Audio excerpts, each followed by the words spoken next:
삶의 작은 일에도 그 마음을 알기 원하네. 그 길. 할렐루야. 오늘은 본받음의 신앙이라는 제목으로 말씀을 함께 나눕니다. 본받는다라는 사실은 매우 중요합니다. 어떤 것을 본받는다. 근데 본받을 때 좋은 걸 본받아야 되겠죠, 그죠? 좋지 않은 걸 본받으면은 그거 배우면은 이제 다시 지우기가 쉽지가 않습니다. 저는 역사책이라든지 책을 이제 보면서 수많은 인물들이 이 역사의 현장 가운데에서 어떻게 그 일들을 극복하고 실패한 것은 왜 실패하였고 그런 것들을 많이 좀 보려고 합니다. 왜냐하면은 내가 대신 실패할 수도 있는 그 일들을 그 책을 통하여 그 영상을 통하여서 대신 실패의 교훈을 얻을 수 있기 때문이죠. 그리고 또 굉장히 위기와 어려운 상황 속에서 어떻게 그것을 이겨나갈 수 있게 되었는가, 그것을 보게 된다면은 또한 굉장히 지혜롭게 극복해 나간 인물들의 모습을 보게 됩니다. 그래서 그것을 본받으려고 해요. 역사적인 훌륭한 일에 대해서 본받으려고 합니다. 우리 삼국지에 인물들이 많이 있죠. 삼국지에는 수많은 역사의 인물들이 많이 나오면서 다양한 환경과 여건들이 많이 펼쳐집니다. 거기에서 그 상황 속에서 어떤 사람은 굉장히 탐욕적인 사람이 되어서 멸망하기도 하고, 어떤 사람은 굉장히 그 가운데에 지식이 있고 똑똑한데 어떤 한 실수 때문에 넘어져서 멸망의 길로 가고, 그런 것들을 보게 됩니다. 제갈공명 같은 경우는 굉장히 어떻게 그런 상황에서 그런 지혜를 얻어가지고 하는가, 이런 생각을 가져봅니다. 본받고 싶은 인물이에요. 우리 지난 주간에 홍범도 장군을 러시아 카자흐스탄에서 그 유해를 모시고 온 영상 뉴스를 보았습니다. 대한민국의 독립을, 일제시기의 독립을 이 대한민국 한반도에서 어떻게 할 수 없기 때문에 만주와 러시아 연해주까지 건너가서 그들이 서로 군사들과 그 힘을 기르기 위해서 수많은 전략을, 회의들을 곳곳에서 나라를 잃어버리는 슬픔 가운데에서 외국인으로서, 나그네로서 그렇게 추운 지역에서 살았습니다. 그런 고려인들이 결국에는 시베리아의 이주정책에게서 엄청난 핍박과 고난의 시간 가운데에서 카자흐스탄까지 흘러가서 살고 있는 그 후손들을 보게 됩니다. 왜 홍범도 장군을 그 유해를 모시고 오게 되었을까요? 우리가 이처럼 애국하자라고 하는, 본받자라고 하는 본보기 샘플이 되는 거 아니겠습니까? 이렇게 이와 같이 나라를 아프가니스탄 대통령이 트럭에다가 돈을 막 4차나 실어가지고 다른 나라로 도망갔다고, 국민을 도망갔다고 하는데, 결국에는 거기에서 충성을 다하였던 경찰국장이라든지 수많은 사람들은 지금 처형되어지고 있다고 하는 얘기를, 뉴스를 또 듣게 됩니다. 나라를 어떻게 애국해야 되는지 본받아서 이 나라를 잘 이루어 나가자 하는 것도 참 귀한 일입니다. 오늘 성경 말씀 본문 데살로니가전서 1장에서는 데살로니가 교회 성도들의 믿음이 굉장히 이상한 믿음이다라고 하는 것입니다. 사도 바울은 단지 3, 4주밖에 머물러 있지 않았습니다. 말씀을 전하고 가르치기에도 너무나도 부족한 가운데 있다가 결국에는 유대인들의 핍박에 의해서 또 도망 나오고 쫓겨나가는 상황 속에 데살로니가 지역을 떠나 나오게 되면서 다른 타 지역 옆에 고린도 지역까지, 로마에까지 내려가게 되었습니다. 이렇게 짧은 시간 동안에 무언가를 더 말씀을 주지 못하는 상황 가운데 왔는데, 그런데 이게 웬일입니까? 소식을 들어보니까 그들의 믿음이 잘 자라고 성장해서 주변 지역에 있는 곳곳의 교회 사람들에게 믿음의 본이 되었다라고 하는 것입니다. 이러한 모습을 볼 때 우리 8절 말씀 함께 보겠습니다. 오늘 주의 말씀이 너희에게로부터 마게도냐와 아가에만 들릴 뿐 아니라 하나님을 향하는 너희의 믿음이 믿음의 소문이 각처에 퍼졌으므로 우리는 아무 말도 할 것이 없노라. 사도 바울이 할 말을 잃었어요. 이렇게 짧은 시간 동안 말씀을 제대로 퍼주지도 못하고 먹여주지도 못하고 그랬는데 어떻게 이렇게 그들의 믿음의 소문이 이렇게 났을까? 할 말을 잃어버렸어요. 이런 믿음도 있나? 이렇게 빨리 받아들이고 이렇게 빠르게 성장하는 소문이 나는 믿음도 있는가? 하는 것이었습니다. 그런데 거기에 보면은 그 짧은 시간에 말씀을 그냥 단순하게 듣는 것뿐만 아니라 사도 바울과 누가와 디모데가 한 3, 4주 동안에 있는 한 달간의 그 기간 동안에 하나님을 어떻게 예배하고 하나님을 어떻게 섬기고 기도하고 주님을 사랑하고 성령님을 신뢰하였는지 짧은 시간에 그 믿음의 본을 받았다라고 하는 것입니다. 말씀만 들은 것이 아니라 하나님을 어떻게 믿는지 본을 받고 그리고 그대로 주님을 믿고 따르는 그 믿음의 본을 다른 사람에게 끼치는 삶까지 가게 되었다는 것이죠. 우리 본을 받고 본을 보이는 것, 본을 주는 것은 굉장히 복음의 핵심 연결고리가 되는 것입니다.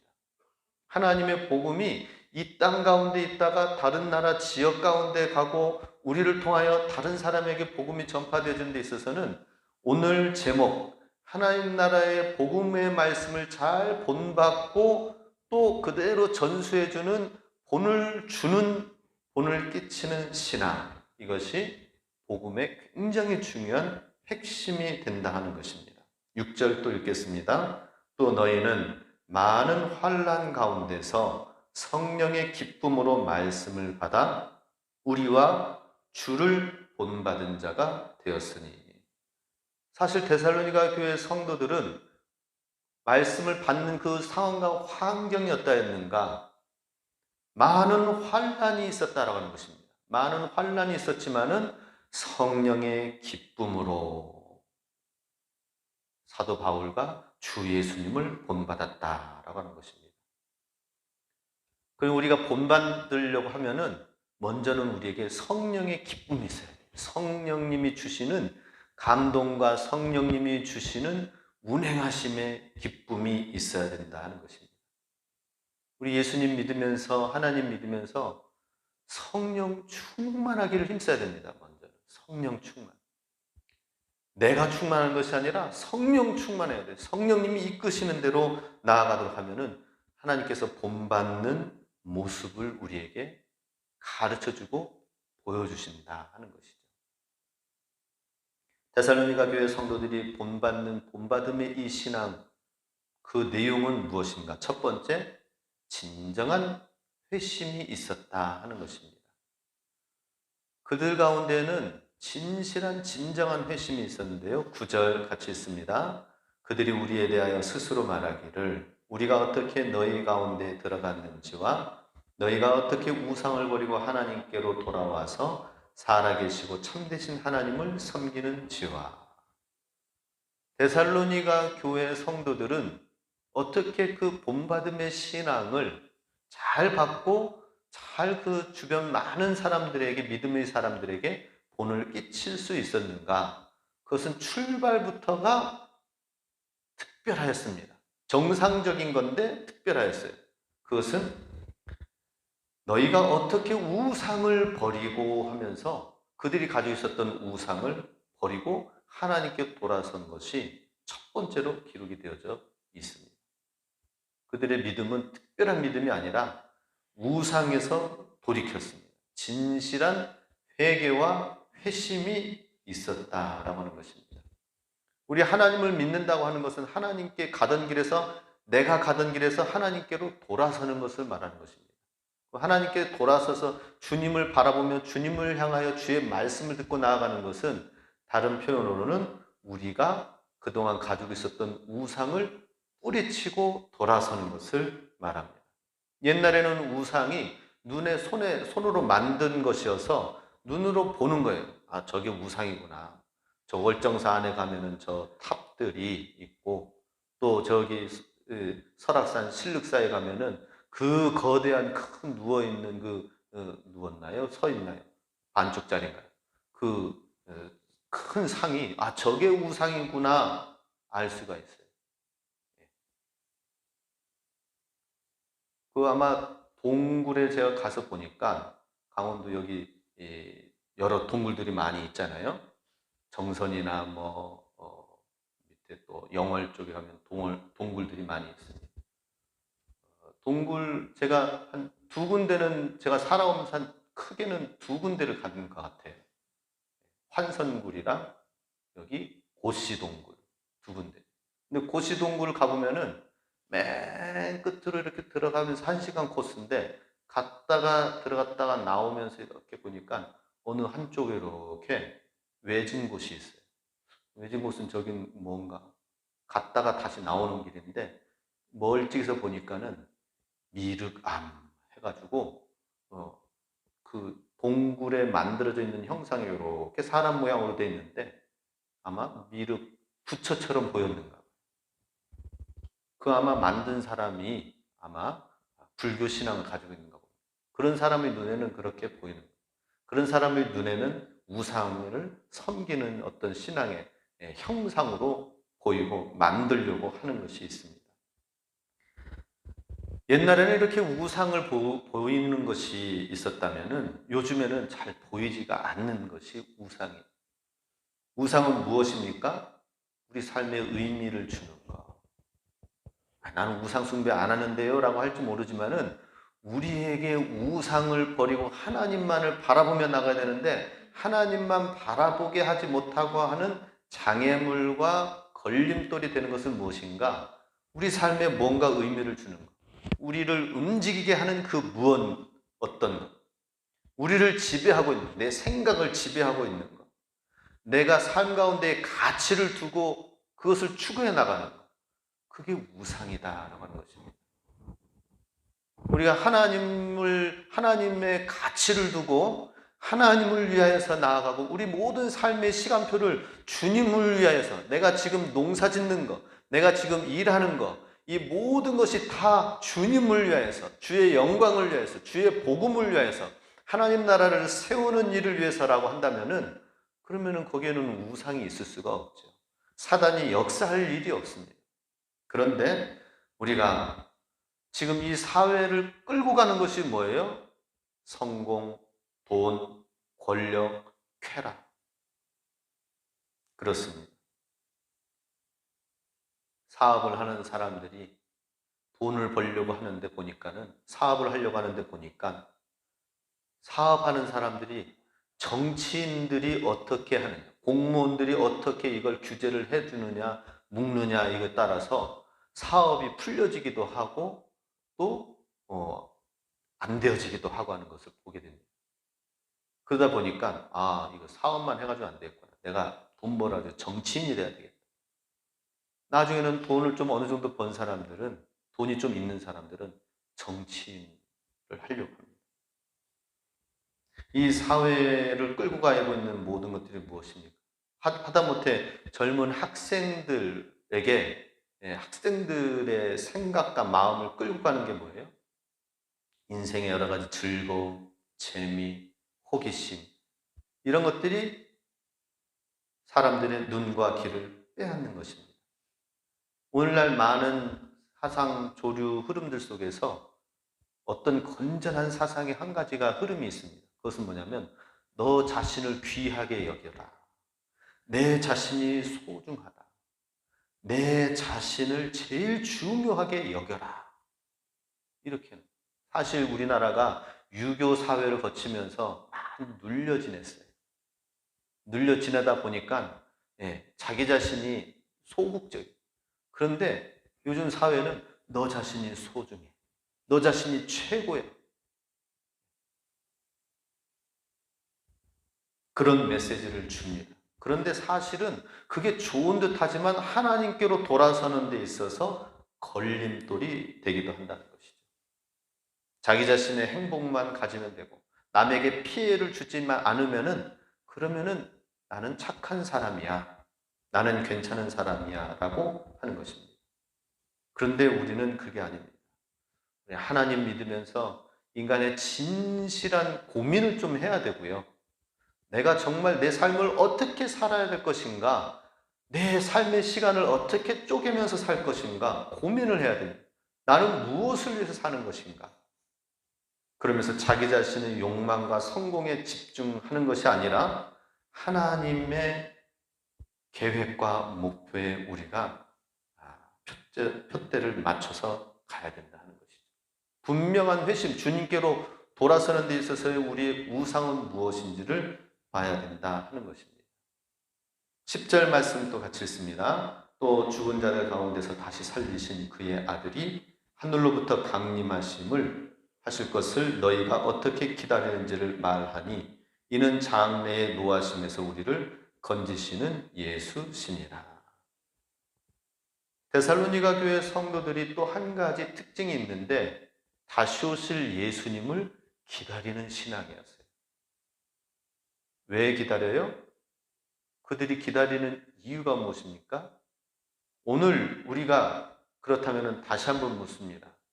예수님을 기다리고 예수님의 재림을 기다리는 신앙을 가지고 나는 살고 있나요? 한번 생각해 보시기 바랍니다. 나는 예수님의 재림을 간절히 기다리고 사모하고 있습니다. 이런 분들 마음속으로 한번 손을 들어 주시기 바랍니다. 나는 예수님의 오심을 기다리고 있습니다. 근데 대부분 그렇지가 않아요. 왜 그럴까요? 예수님이 오시기 전에 내가 몇 살까지 살다가 내가 천국에 갈 거야. 이 생각을 주로 하지. 내 생명의 수명이 이 정도까지는 살다가 내가 주님 앞에 나아간다. 대부분 죽어서 나는 예수님 믿고 죽어서 천국 간다는 믿음을 가지고 있지, 내가 지금 이게 살고 있는 이 순간에 주님이 지금 임하셔야 됩니다라고 주님의 재림 신앙을 잘 갖지는 않아요. 그에 대한 필요성을 많이 느끼지 못합니다. 주님이 오셔야 됩니다.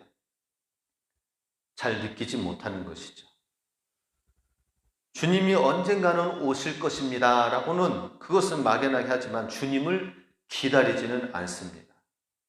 그런데 우리가 이런 믿음을 가져야 돼요. 지금 읽었던 10절 중간 이하의 말씀 후반절에 보면 장래의 노하심에서 우리를 건지시는 예수,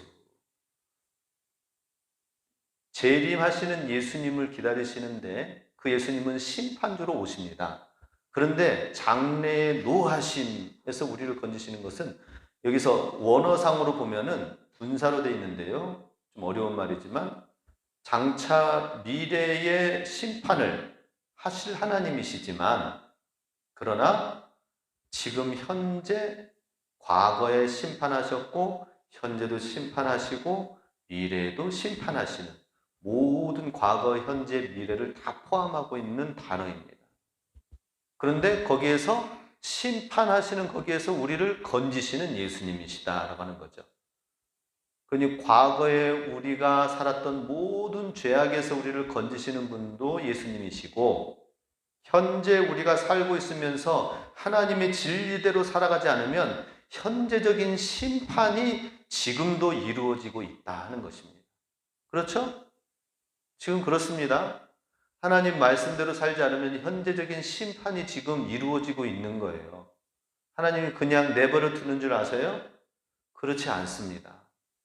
우리가 뿌린 대로 거둔다고 하는 것처럼 내가 다른 사람한테 악한 것을 뿌리고 했으면 반드시 관계가 깨지기도 하고 내 마음이 편하지 않아요. 우리 지난 주간에 아이들이랑 속담 퀴즈를 했는데 얻어맞은 놈보다 때린 놈이 더 마음이 불편하다. 이런 속담이 있어요. 그렇습니다. 얻어맞은 사람이 마음이 불편해야 되는데 때린 놈이 더 불편한 거예요. 때린 놈이 더 잠을 못 자는 거예요. 왜 그래요? 하나님의 현재적인 심판이에요. 그래서 우리는 지금 현재적 심판 가운데 살고 있는 거기에서도 하나님 우리를 구원해 주시기 원하십니다. 현재 우리가 병들어 있는 눈에 보이는 질병만 가지고 그것을 하나님 고쳐주세요라고 기도를 하지만 사실은 질병, 눈에 보이는 질병, 당장 증세가 있는 그 질병만 놓고 하나님 치유해 주세요. 나를 구원해 주세요. 그렇게 기도하는 것만이 아니라 우리가 살고 있는 모든 현재적인 심판에서 내가 잘못 뿌려놓은 하나님 말씀대로 순종하지 못한 모든 것, 그건 뭐예요? 깨어진 삶들, 비정상적인 것, 공부하지 못해서 정말 더 열심히 뭔가를 뜻을 이루어야 되는데 이루지 못하여서 고생하고 고난하는 모든 삶들, 이런 것들도 다 어떤 면에서는 깨진 삶이에요. 어그러진 인간관계, 엉터리 여러 가지 속임수들, 속고 속이고 이런 모든 것들, 이게 현재적인 심판입니다. 왜 나한테는 이렇게 힘들고 어려운 일만 생기지? 이렇게 생각할 것이 아니라 우리가 뿌린 것에 대해서 내가 무엇을 뿌렸는지를 돌아보고 현재적인 심판 가운데서 예수님을 내가 어떻게 믿고 구원하시는 그 하나님을 바라야 됩니다. 진정한 회심은 무엇이냐? 하나님께로 돌아서게 되면은 현재적인 구원이 이루어지는 겁니다.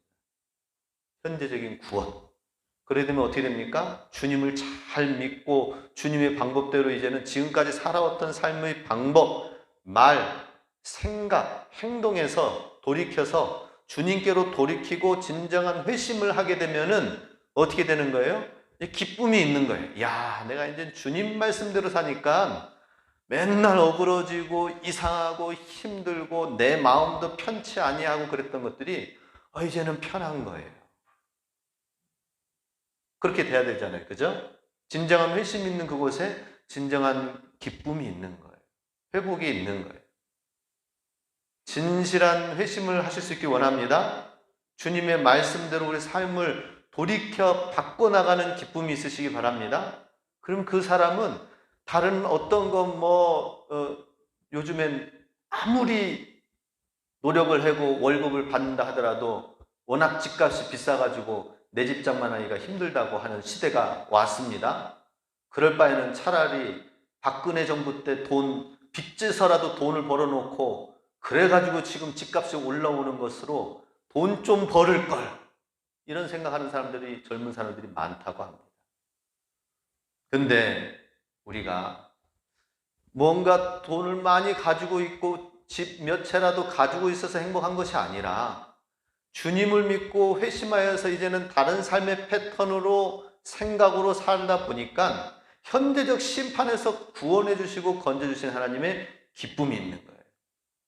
그것이 있기 때문에 다른 사람에게 믿음의 본을 끼칠 수가 있는 거예요. 짧은 시간이지만 주님을 믿으니까 벌써 변화되어지고 뭔가 사람이 달라져 보여, 이러면서 다른 사람에게 믿음의 본을 끼칠 수가 있는 것입니다.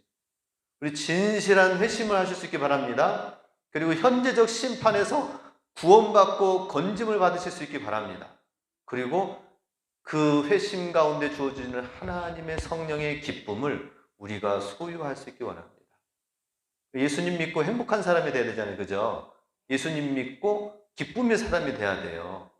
예수님 믿고 늘 짜증내거나 예수님 믿고 불평하거나 감사치 아니하고 그러면은 현재적 심판 안에 머물러 있는 사람이에요. 하나님의 구원받지 않은 사람이에요. 우리는 예수님의 오심을 간절히 기다려야 됩니다. 주님 빨리 오셔서 지금 당장 오셔가지고 나의 이러한 부분을 고쳐주시고 우리 주변에 있는 이러한 지역들을 고쳐주시고 이런 마음과 열정을 가지고 만들어 나가야 돼요. 새롭게 해야 돼요. 새하늘과 새 땅을 우리가 만들어 나가는 사람이 돼야 되는 것입니다. 그게 주님의 재림을 사모하는 겁니다. 두 번째로 내 안의 교만 깨트리기를 해야 된다 하는 것입니다. 믿음의 본받음의 신앙은, 데살로니가 교회 성도들의 본받음의 신앙은 무엇이냐? 내 안의 교만을 깨트리는 데서부터 시작이 된다는 것입니다. 6절 같이 있습니다. 또 너희는 많은 환난 가운데서 성령의 기쁨으로 말씀을 받아 우리와 주를 본받은 자가 되었으니. 사실 굉장히 빠른 시간 안에 사도 바울이 데살로니가 교회를 복음을 전하다가 떠나게 될 줄은 몰랐어요.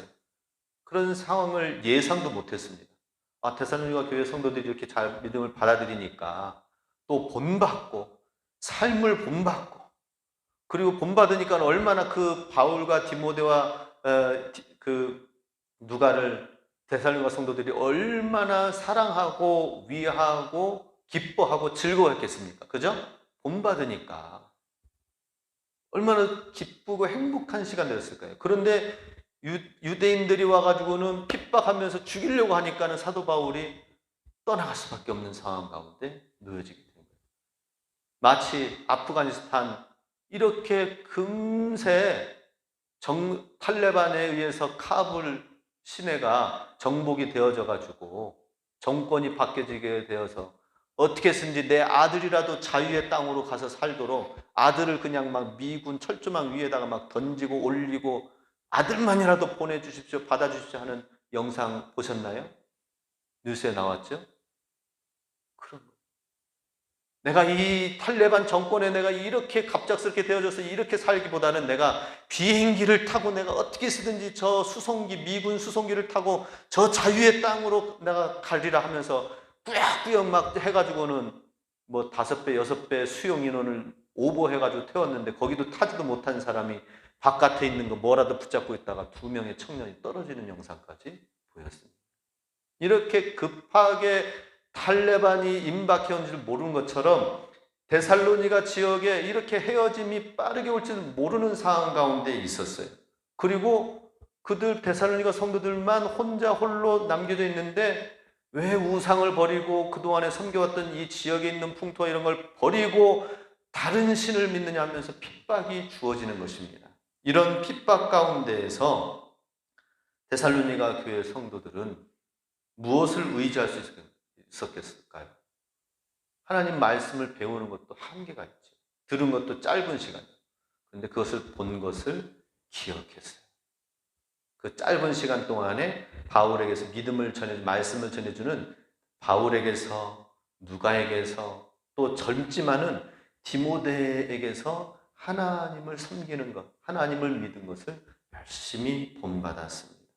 환난 가운데서 성령의 기쁨으로 말씀을 받아서 본받은 자가 되었다라고 하는 것입니다.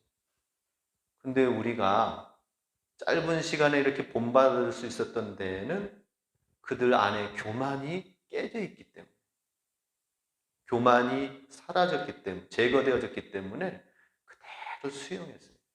아테네 가서 사도 바울이 그대로 동일하게 말씀을 전했는데 아테네 사람들은 철학자들이 많거든요. 그러니 어때요? 이거는 또 뭔 신인지 한번 드러나 보자.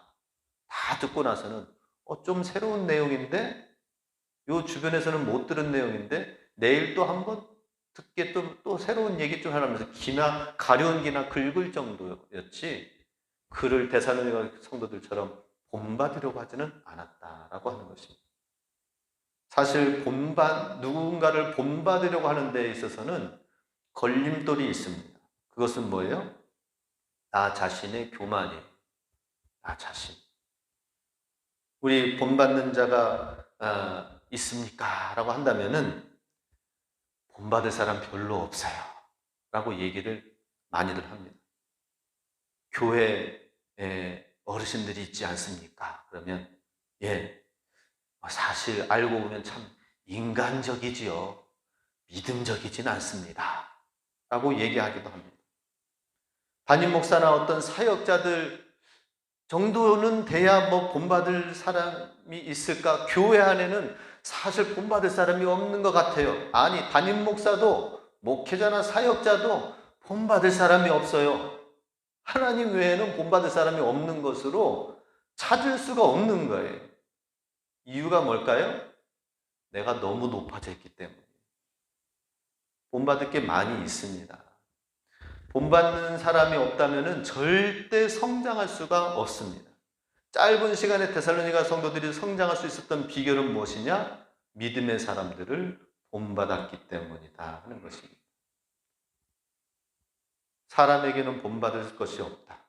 본받을 사람이 내 주변에는 없다. 그렇게 된다면 영적 성장에 어려움을 반드시 갖게 됩니다. 우리는 눈을 열고 계속 배우려고 해야 됩니다. 본받아야 됩니다. 우리는 하다못해 유명하신 설교자의 말씀을 들어도 별 감동이 없네, 저 설교자는, 저 목사님은. 그러면서 대수롭지 않게 넘깁니다. 우리가 너무 교만해져서 그런 거예요.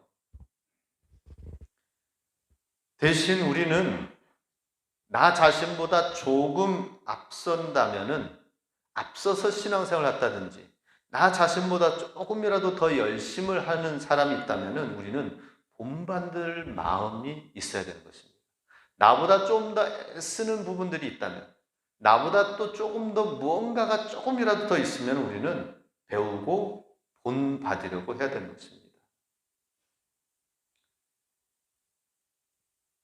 우리는 그러나 배우려고 하지 아니하고 오히려 잘못된 점, 부족한 점을 보면서 무엇이라고 판단하고 정죄합니까? 어떻게 저러고서도 주님을 따른다고 하나? 이렇게 쉽게 말을 합니다. 근데 교만한 사람은 절대 영적으로 성장할 수가 없습니다. 교만이 깨지기 전까지는 내가 주변 사람들로부터 뭔가를 배우려고 하고 본받으려고 하는 마음이 없으면 절대 성장할 수가 없습니다. 나를 이끄는 사람이 없는 사람은 교만한 사람입니다. 나를 이끌어줄 수 있는 주변에 있는 사람은 행복한 사람이지만 내가 본받을 사람이 주변에 없는 사람은 미래가 막힌 자입니다. 성장의 길이 막힌 것입니다. 사실 우리 교회에 이렇게 신앙생활을 하면서 담임 목사를 본받으려고 하는 부분들이 얼마나 있겠어요? 젊은 목회자. 실수와 부족한 부분들만 보려고 하는 게 대부분입니다. 오늘날 교회들이 그래요. 일반적으로 교회들이 새로운 담임 목사님이 이렇게 부임을 하면은 초반에는 조금 분위기 좋다가 6개월에서 1년, 2년, 3년 지나가면은 이제는 허물도 보이죠. 실수하는 것도 보이죠. 인간이 완벽합니까? 완벽한 존재가 아니에요. 목회자도 쉬고 싶을 때 쉬고 인간적인 허물, 부족한 부분들도 있어요. 그런 게 보이면은 이제 갈등이 일어나고 나중에는 쫓아내요. 장로교회는 쫓아내기를 잘해요. 3년 정도 해가지고 신임 투표를 묻습니다. 그래서 투표해가지고 50% 이상 넘지 않으면은 쫓겨나야 돼요. 주변에 많이 봤어요, 저도. 그죠? 예. 어떻게 장로교회가 저렇게 될 수가 있는가. 그러니 그런 걸 안 하려고 위임식을 먼저 하자고 합니다. 위임식을. 우리 투표 그런 거 하지 말고 이제 좀 우리 한 마음이 돼가지고 위임식 딱 해서 우리 좀 부흥하는 길로 갑시다라고 하지만은 위임식 했어도 나중에는 쫓겨나더라고요. 왜 그래요? 본받으려고 하지 않기 때문에. 우리 인간의 심성이 그렇습니다. 우리의 교만을 깨트려야 되는 것입니다. 사실 신앙생활 하면서 담임 목회자라든지 가장 목회자를 신뢰하지 못하고 본받지 못하는 사람은 사모가 될 확률이 많아요. 그죠? 사모가. 예. 전 집에 가면 무장을 다 해제합니다. 그러면은 인간적인 모습 다 나옵니다. 그러면 사모가 본받고 존경한다? 대단한 거예요. 가장 힘듭니다. 그런데 그것을 깨트리기가 쉽지가 않아요. 그런데 그것은 우리 모두에게 있는 다 교만이에요. 오늘 장로님께서도 기도를 하시는 거예요. 주여, 일주일간에 하나님 말씀대로 살아야 되는데 내가 항상 기뻐하라고 말씀하셨는데 기뻐하는 것이 아니라 화를 내고 분을 내고 정말 가까이 있는 사람을 사랑해야 될 사람을 사랑해야 되는데 살아가지 못하고. 근데 사실 우리 장로님뿐만이 아니라 기도뿐만 아니라 우리 모두의 고백이에요. 모두의 고백. 근데 우리가 이것을 깨트려야 돼요. 이 고비를 넘겨야 됩니다. 우리의 교만을 깨트려야 되는 것입니다. 그리고 본받을 수 있는, 본받는 사람이 되어야 됩니다. 우리 이번 한 주간 선포하시기 바랍니다. 내 주변에 있는 모든 사람들을 내가 판단하고 정죄하는 것이 아니라 어떻게든지 배우고 본받는 사람이 되겠다라고 하는 거예요. 본받으시기 바랍니다. 그렇게 돼야 돼요. 우리 이번 한 주간 교만을 깨트리고 본받는 사람이 돼야 되겠다. 이러면은 거기서부터 하나님을 진실하게 믿으며 나중에는 어느덧 본받으면서 살아갔던 내가 나중에는 본을 끼치는 사람이 된다라고 하는 것입니다. 세 번째로 이제는 용기를 내어 본을 끼치는 자가 돼야 된다라고 하는 것입니다. 대부분 많은 분들이 내가 어떻게 본을 끼치는 자가 됩니까? 라고 합니다. 7절 말씀 같이 읽습니다. 그러므로 너희가 마게도냐와 아가에 있는 모든 믿는 자의 본이 되었느니라. 아니, 짧은 시간에 있는 데살로니가 성도의 신앙 수준이 어떻게 해서 마게도냐, 아가의 온 대륙에 믿는 자의 본이 될 수 있었는가 하는 것입니다. 자기가 속해 있는 이 지역, 교회에서 믿음의 본을 끼치는 사람이 될 수 있단 말인가 하는 것입니다. 한국 교회의 또 다른 문제 가운데 하나는 무엇이냐면 본이 되는 사람을 발견하기가 어렵다라고 하는 것입니다. 그런데 보면은 내가 무언가 본이 되려고 하는 삶을 살려고 하는 것도 부담스러운 거예요. 본이 되려고 하는 사람도 없고 본 받으려고 하는 사람도 없고 하니까 우리 개신교, 한국교회 개신교의 신앙 유형은 어떤 신앙이냐? 나홀로 신앙이에요. 나홀로 신앙.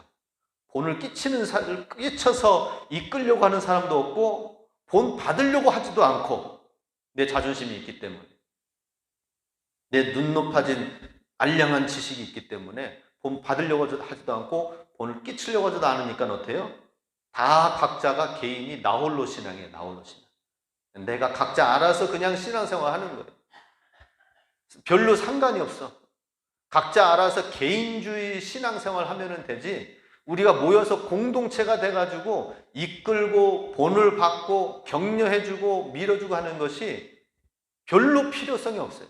근데 우리는 반드시 신령한 믿음의 공동체성을 회복해야 될 줄로 믿습니다. 본을 끼치는 사람이 돼야 돼요. 그래서 우리 지금 이 코로나 시기에 우리가 신앙생활을 하는 데 있어서 일주일에 한 번 모이시는 성도들도 많잖아요. 그러면 어떻게 됩니까? 뭔가 신앙을 이끌고 전수해서 큰 믿음을 하려면 1대1로 신앙생활을 서로 가르치고 이끌면서 해나가든지 아니면은 내가 작은 것이라도 신앙에 본을 끼쳐서 본을 주고 그래서 그것을 보면서 영향을 받아가지고 멀찍이 있어도 내가 저 성도님처럼 내가 신앙생활을 해야 된다는 이 본을 끼치는 신앙생활을 한다든지 둘 중에 하나를 하지 않으면은 우리 신앙이 성장할 수가 없는 거예요. 1대1로 끌어올리시든지 아니면은 우리가 신앙의 본을 줘서 영향력을 미쳐가지고 그렇게 나도 저와 같은 신앙을 하고 싶다 해야 된다라고 하는 것입니다.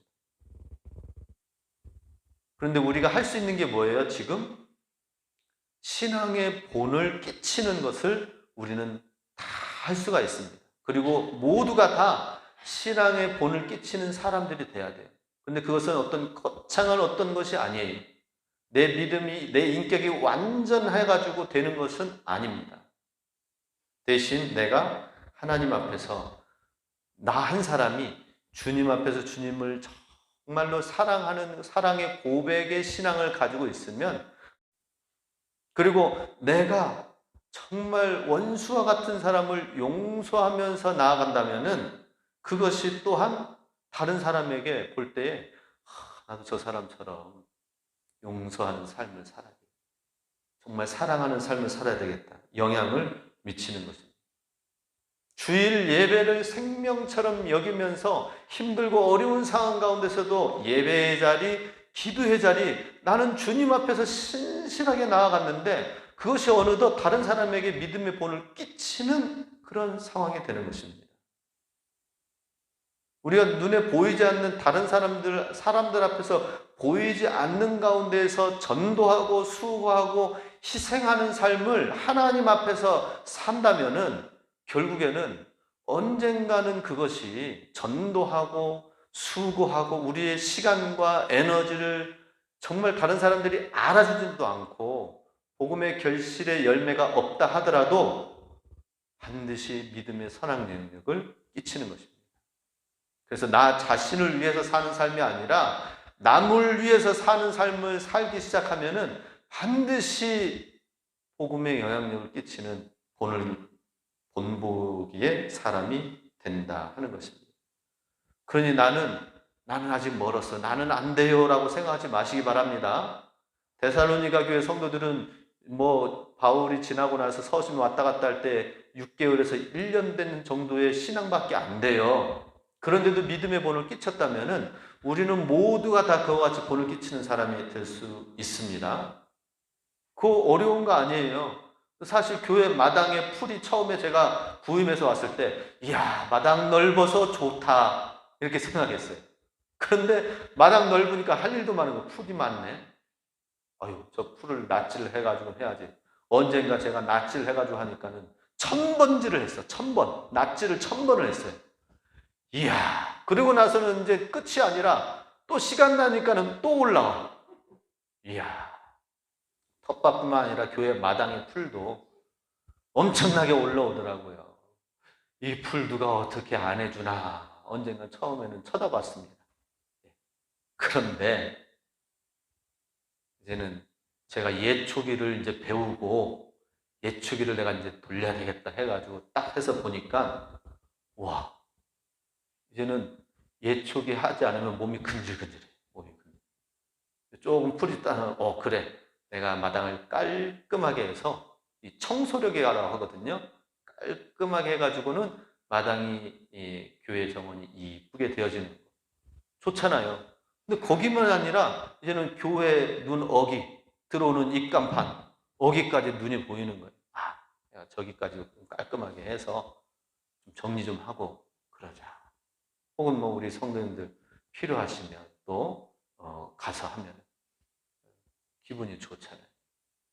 예전에는 풀 누가 안 베주나 낫질 내가 언제 이렇게 1000번질 하면서 이렇게 내가 마당 돌아보면서 할 수 있을까 걱정이 됐었는데 어느덧 예초해가지고 내가 봉사하고 섬길 수 있는 그런 단계가 돼요. 우리 성도도 마찬가지입니다. 그거 어려운 거 아니에요. 본을 처음에는 본받고 열심히 배우는 사람이 되시기 바랍니다. 그러다 보면 어느덧 본을 끼치는 사람이 되어 있습니다. 남을 위하는 삶이 되시기 바랍니다. 한 가지 더 해볼까요?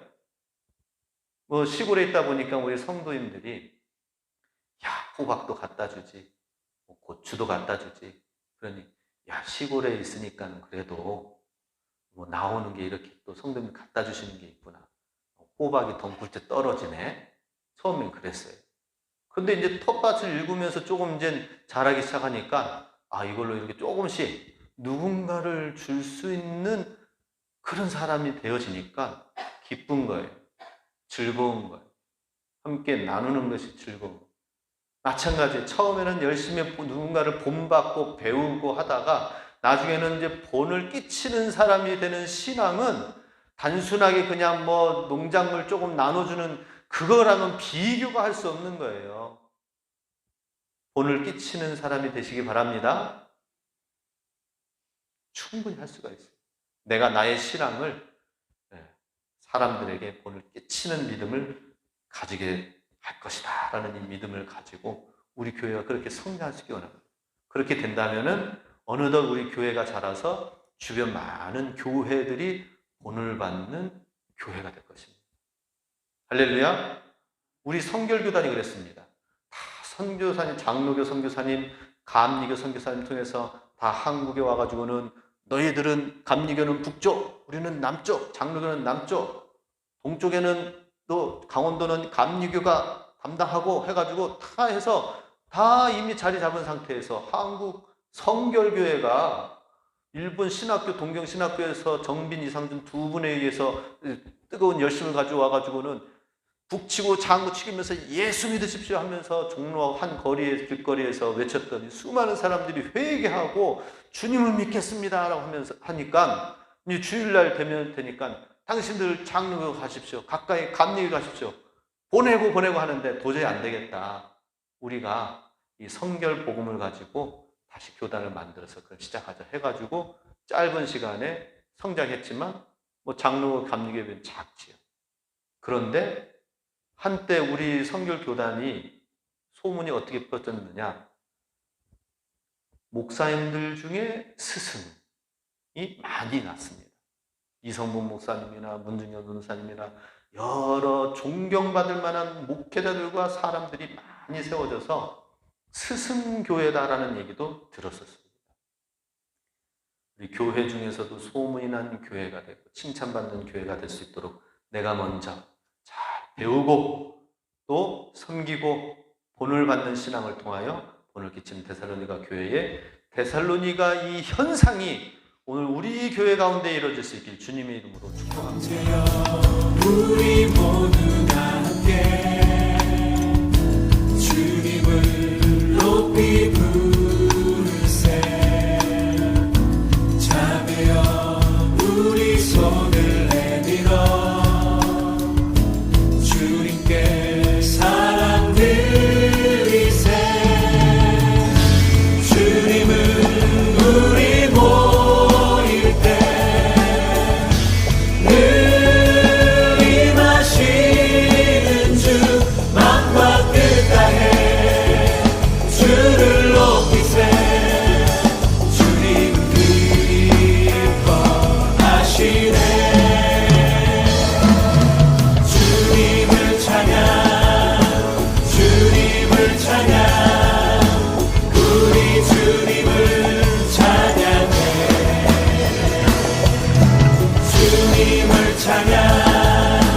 주님을 찬양